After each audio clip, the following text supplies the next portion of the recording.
दोस्तों, इंसान की बर्बादी के कई कारण हो सकते हैं, लेकिन कुछ मुख्य कारण ऐसे हैं जो हर किसी को प्रभावित कर सकते हैं। इन कारणों को जानकर हम अपने जीवन को बेहतर बनाने के लिए कदम उठा सकते हैं।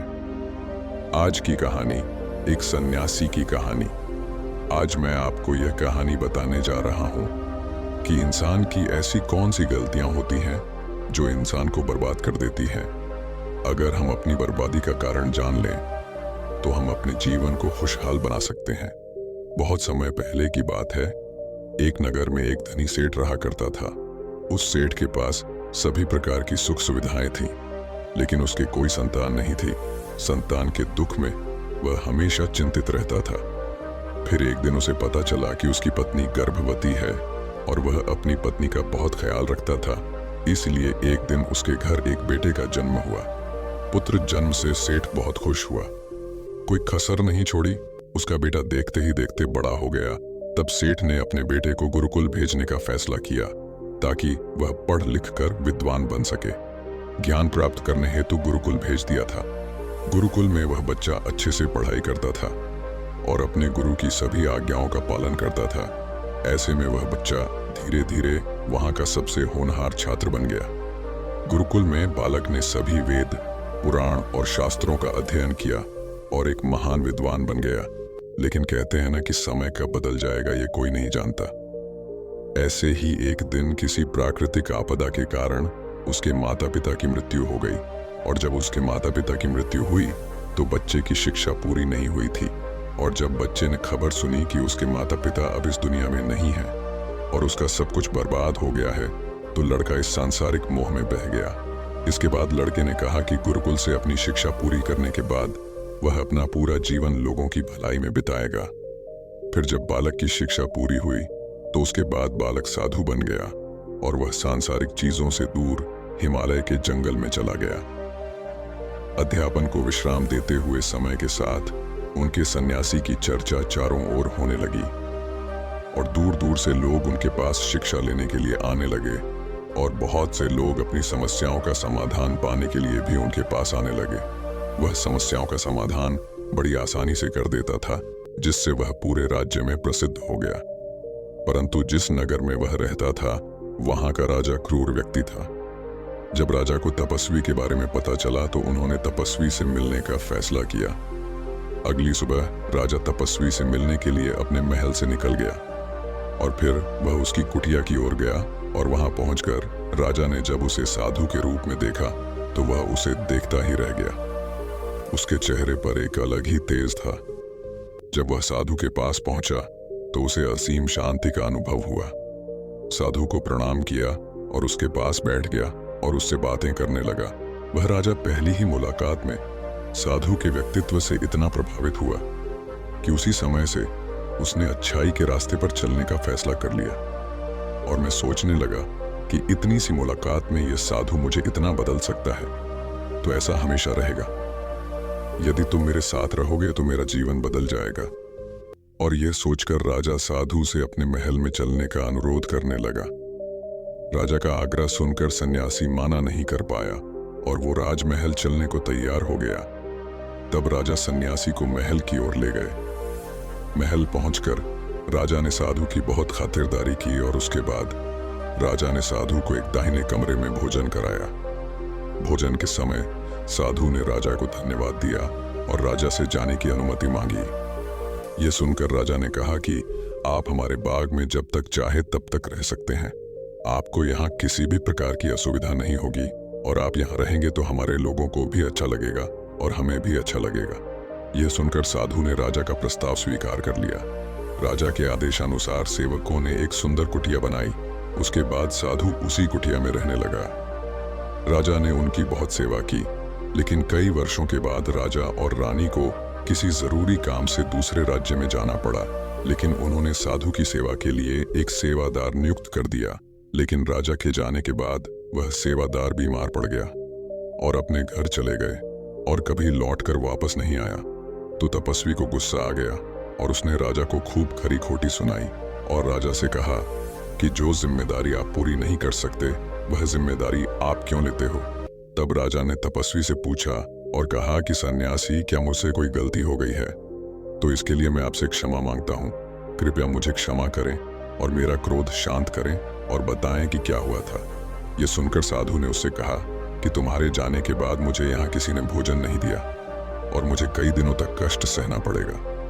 यहाँ आकर मैं भूखा रहा और किसी ने मुझसे मेरा हाल भी नहीं पूछा। ये सुनकर राजा ने तपस्वी से माफी मांगी और कहा कि आज के बाद ऐसी गलती नहीं होगी। फिर कुछ देर बाद मामला शांत हुआ। जब राजा और तपस्वी के बीच बातचीत चल रही थी, रानी भी छुपकर सुन रही थी ये सारी बातचीत। उसके बाद राजा ने उसे तपस्वी से शिकायत का मौका नहीं दिया और उसकी खूब सेवा की। लेकिन कुछ दिनों के बाद राजा को किसी जरूरी काम से अपने राज्य से बाहर जाना पड़ा। लेकिन इस बार राजा ने राज्य से बाहर जाने से पहले अपनी रानी से कहा कि जब तक मैं ना आऊं तब तक तुम स्वयं ही उस तपस्वी की देखभाल करोगी। यह सुनकर रानी बोली, हाँ महाराज, आप अवश्य जाइए, मैं सन्यासी महाराज की अच्छी देखभाल करूंगी। बाद में रानी प्रतिदिन भोजन बनाकर सन्यासी महाराज के पास भेजती थी। लेकिन एक दिन रानी स्नान करने चली गई और साधु को भोजन देना भूल गई। भोजन क्यों नहीं आया? इसके बाद साधु ने सोचा कि वह स्वयं महल में जाकर देखेगा कि अब तक भोजन क्यों नहीं आया, और फिर वह महल में पहुंच गया। जब वह महल के अंदर पहुंचा तो वहां उसकी नजर रानी पर पड़ी। रानी के लंबे लंबे गाने काले केस जो कि उसकी कमर पर लहरा रही थी, उसकी कजरारी आंखें जो देखने मात्रा से ही घायल कर दें, उसकी हिरानी जैसी चाल। रानी के इतने सुंदर रूप को देखकर सन्यासी चकित हो गया और रानी की सुंदरता सन्यासी के मन में घर कर गई और वह वहां से बिना कुछ कहे ही अपनी कुटिया में लौट आया। सन्यासी रानी के रूप की सुंदरता को भुला ना सका और वह खाना पीना छोड़कर अपनी कुटिया में पड़ा रहा।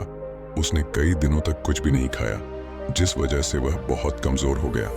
फिर कुछ समय बाद राजा वापस लौटे और जब उसे सन्यासी की हालत का पता चला तो वह सीधे सन्यासी के पास पहुंच गए और बोले कि हे भगवान, क्या बात है, आपको क्या हो गया और आप इतने कमजोर कैसे हो गए?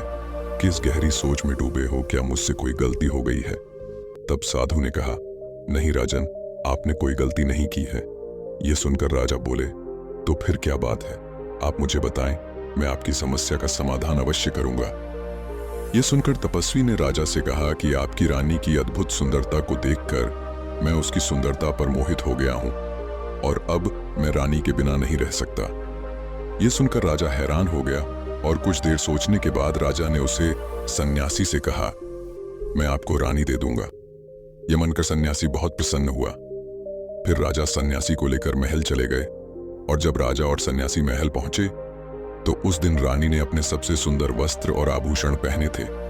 फिर राजा रानी के पास गया। राजा ने रानी से कहा कि इस साधु की मदद करनी चाहिए, वह बहुत कमजोर स्थिति में जा चुका है और मैं नहीं चाहता कि एक बुद्धिमान व्यक्ति की हत्या का कलंक मेरे सिर पर लगे। राजा की यह बात सुनकर रानी ने राजा से पूछा कि आखिर इन सन्यासी के इस दुख का कारण क्या है? तो राजा ने रानी से कहा कि सन्यासी आपकी अद्भुत सुंदरता के दीवाने हो गए हैं। राजा की यह बात सुनकर रानी ने कहा कि राजन, आप चिंता मत करिए, अब आप सब कुछ मेरे ऊपर छोड़ दीजिए। मुझे पता है कि मुझे अब क्या करना है।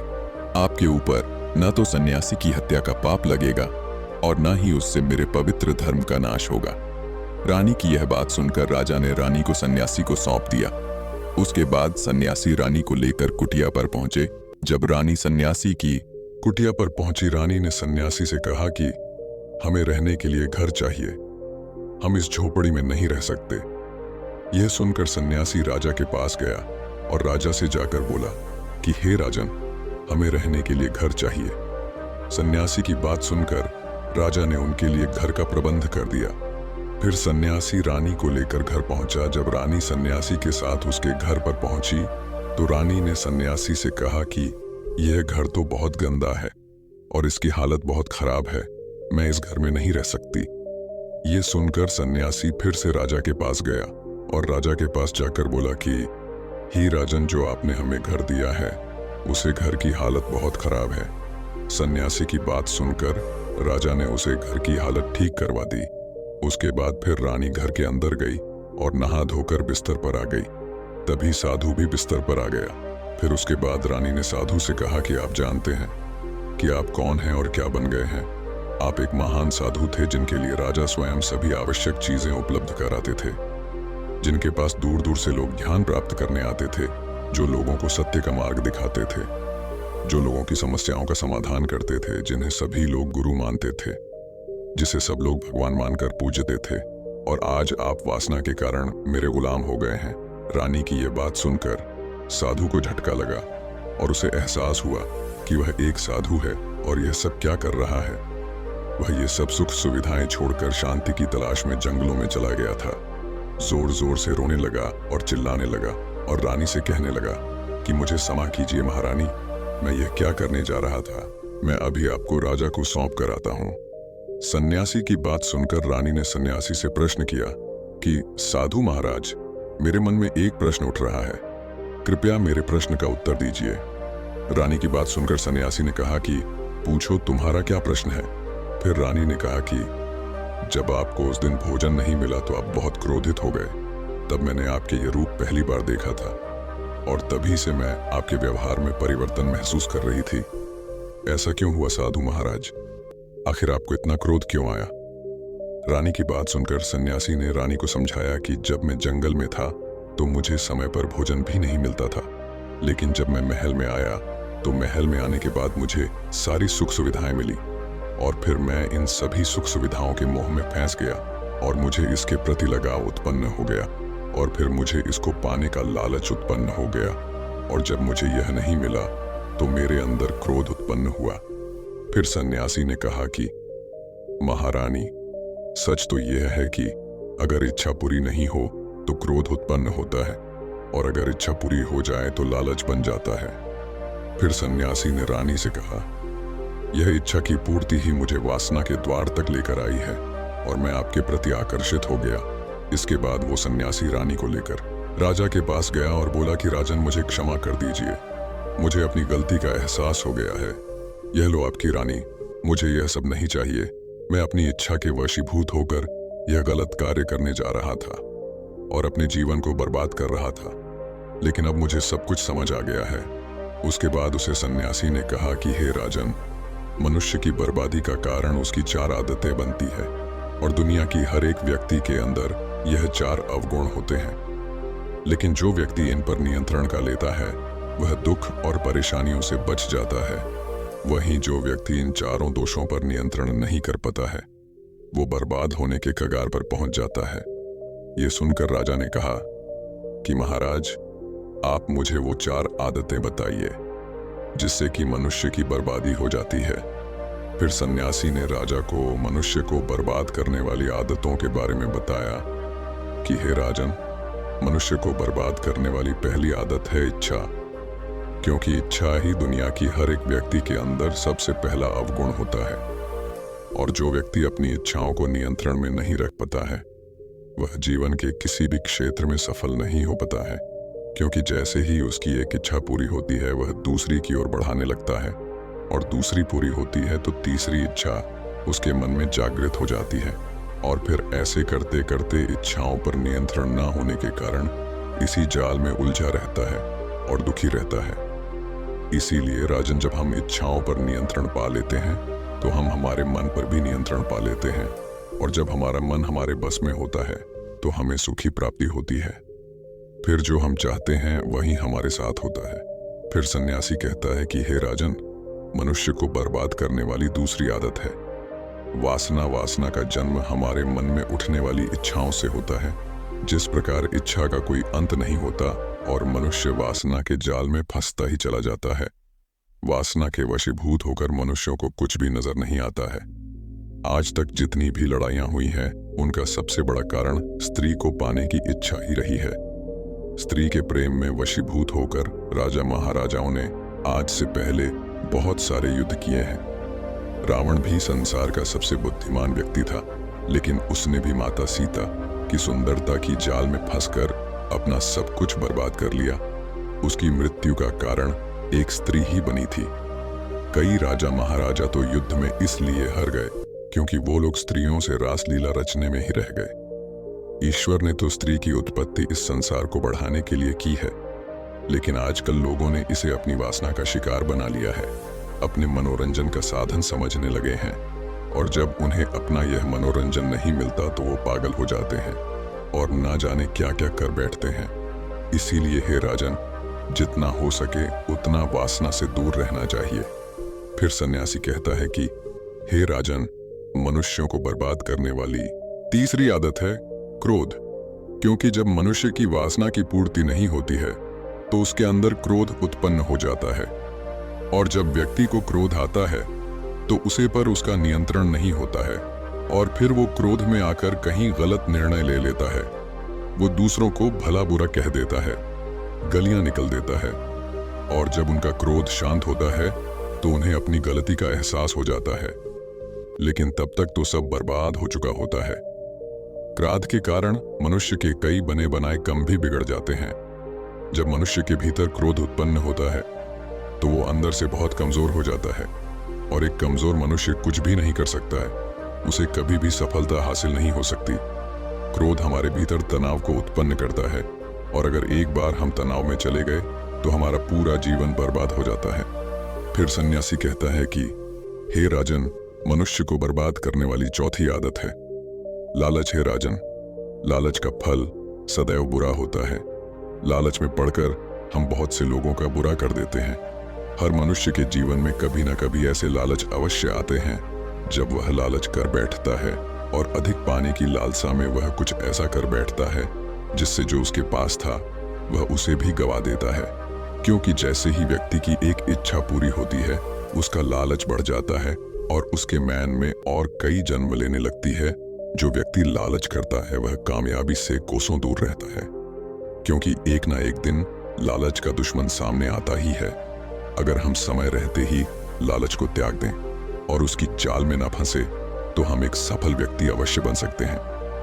फिर अंत में सन्यासी राजा से कहता है कि हे राजन, अगर मनुष्य चारों आदतों को छोड़ देता है तो उसे जीवन में सफल होने से कोई नहीं रोक सकता। जो इन आदतों को नहीं छोड़ता है उसे जीवन में बर्बाद होने से कोई रोक सकता।